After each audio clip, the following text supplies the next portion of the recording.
Passion Sunday, दुःख सहनाचा रविवार किंवा झावळ्यांचा रविवार. झावळ्यांच्या रविवारपासून तर ईस्टरपर्यंत आपण पवित्र आठवडा साजरा करतो. ह्या दोन रविवारला ख्रिस्त सभेमध्ये अनन्य असं महत्त्व आहे. आजच्या उपासनेमध्ये आपण दोन शुभवर्तमान वाचतो.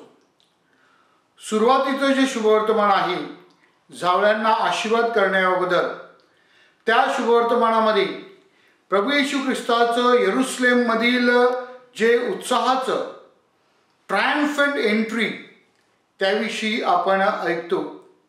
आणि मिसातलं जे शुभवर्तमान आहे त्यामध्ये प्रभू येशू ख्रिस्ताच्या दुःख सहनावर आपण चिंतन करतो. या दोन्ही शुभवर्तमानाचं वैशिष्ट्य असं की या दोन्ही शुभवर्तमानातील जो महत्त्व आहे म्हणजे एकामध्ये आनंद आहे, उल्हास आहे, जल्लोष आहे, ट्रायम्फ आहे, आणि दुसऱ्यामध्ये दुःख आहेत, यातना आहेत, मरण आहे.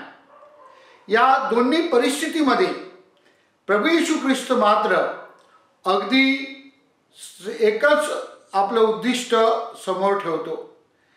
He is showing one particular attitude in both this situation, in the triumph and in the passion.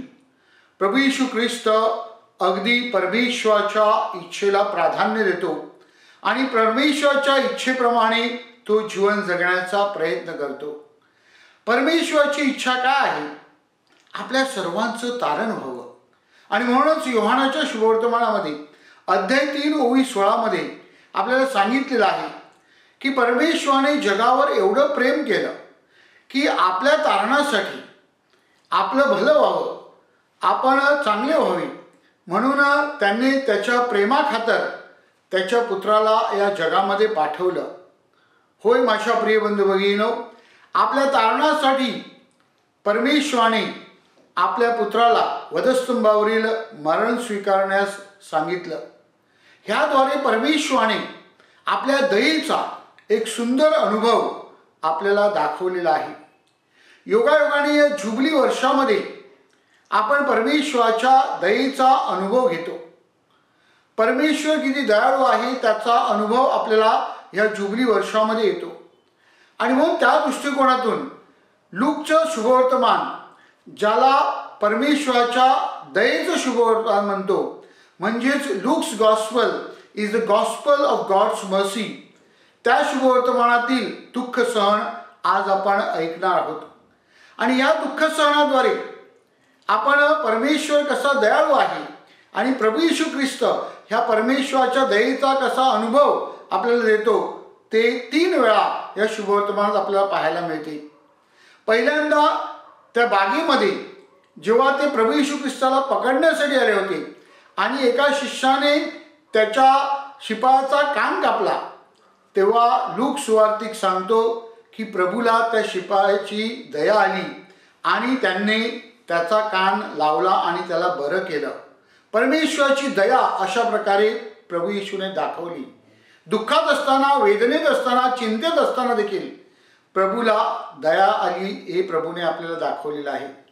दुसऱ्यांदा यरूशलेमच्या कालवारीच्या वाटेवर जेव्हा 8व्या स्थानामध्ये आपण पाहतो की स्त्रिया हे रडत होते, हुंदके देत होते, प्रभू येशू ख्रिस्ताच्या दुःखामध्ये सहभागी झाले होते, त्यांना प्रभू येशू ख्रिस्त सांत्वनाचे, दयेचे शब्द सांगतो आणि एक सुंदर संदेश देतो.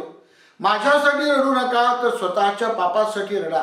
अशा प्रकारे परमेश्वर पश्चातापाचा स्वीकार करण्यास तयार आहे आणि पश्चातापाला आलिंगन देऊन आपलं तारण करण्यासाठी, त्याची दया दाखवण्यासाठी, त्याची क्षमा दाखवण्यासाठी उत्सुक आहे. हा संदेश प्रभू येशू ख्रिस्ताने आपल्याला दिलेला आहे आणि त्याद्वारे त्याची दया आपल्याला दाखवलेली आहे. तिसऱ्यांदा वधस्तंभावर खिळलेलं असताना, अखेरचे क्षण मोजत असताना, आपलं सर्वस्व जणू काही संपलेलं आहे असा अनुभव घेत असताना, जेव्हा चांगल्या चोराने येशूला सांगितलं, हे प्रभू माझ्यावर दया कर आणि आपल्या तारणामध्ये माझा स्वीकार कर, तेव्हा प्रभूने त्याला सांगितलं, आज तू माझ्याबरोबर सुखलोकात असशील. म्हणजे जर परमेश्वर कसा शेवटच्या क्षणाला देखील आपल्याला क्षमा करण्यासाठी कसा उत्सुक आहे आणि त्याच्या दयेमध्ये आपल्याला तो स्वीकारतो. आपण जसे आहोत त्या अवस्थेमध्ये परमेश्वर आपल्याला स्वीकारतो आणि आपलं तारण करतो. हाच संदेश प्रभू येशू ख्रिस्ताने अगदी वधस्तंभावरून देखील आपल्याला दिलेला आहे. माझ्या प्रिय बंधू भगिनीनो, आज दुःख सणाच्या रविवारपासून तर पुढच्या रविवारी जो ईस्टरचा मोठा सोहळा आपण साजरा करणार आहोत, या 2 रविवारमधला जो आपला प्रवास आहे तो निश्चितच परमेश्वराच्या दयेचा, परमेश्वराच्या करुणेचा, परमेश्वराच्या उदार जणू काही क्षमाशील वृत्तीचा अनुभव घेण्याचा क्षण आहे. आपण परमेश्वराकडे वळावे आणि प्रभू येशू ख्रिस्त ज्याप्रमाणे परमेश्वराला आज्ञाधारक राहिला आणि त्याने नम्रपणे वधस्तंभावरील मरण स्वीकारलं, तशाच प्रकारचं जीवन जर आपण जगलो तर निश्चितच आपलाही प्रवास दुःख सहनापासून पुनरुत्थानाकडे होणार आहे. आजच्या दुसऱ्या वाचनामध्ये संत पौल आपल्याला त्याविषयी सांगत आहे की आपण ज्याप्रमाणे प्रभू येशू ख्रिस्ताने स्वतःला रिक्त केलं, नम्र केलं आणि तो आज्ञाधारक झाला, तसंच आपण देखील आपल्या जीवनामध्ये स्वतःला रिक्त केलं, परमेश्वराला शरण आलो, आपल्या पापाबद्दल पश्चाताप केला आणि परमेश्वराबरोबर आणि एकमेकाबरोबर समेट केला, तर आपल्याला देखील पुनरुत्थानाचा अनुभव आल्याशिवाय राहणार नाही.